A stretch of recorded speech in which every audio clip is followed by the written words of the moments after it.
So guys, turuan kayo mag-drive ng bako. Okay, ito nasa kanan. Ito magko-control sa malaking braso. Ayan, try natin. Angat. Pag iangat mo siya, hilahin mo. Ayan. Hilahin mo lang. Yun.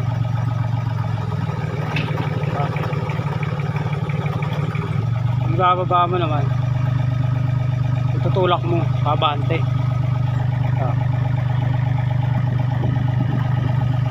Yes. Okay. Hila. Ayan.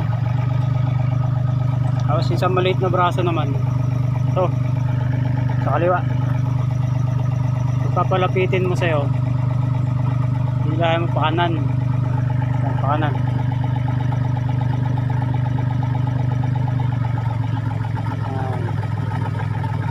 Palayo naman, pakaliwa naman.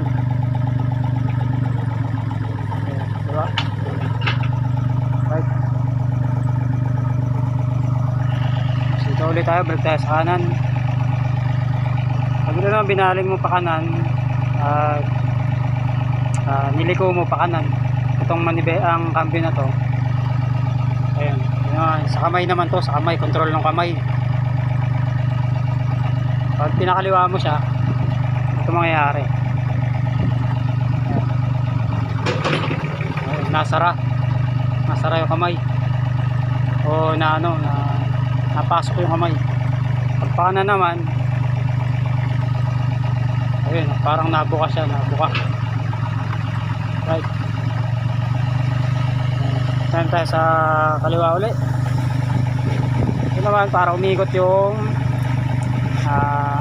bako. Ikot siya, ikot yan. Patras, pag pinatras mo siya, hinila mo patras. Ayun, ikot siya pakaliwa. Ayun, pag tinulak mo naman to pabante, ayun, naikot siya pa kanan. Right. Then dito lang muna tayo. Ayos, next time na ibang cambio kung para saan.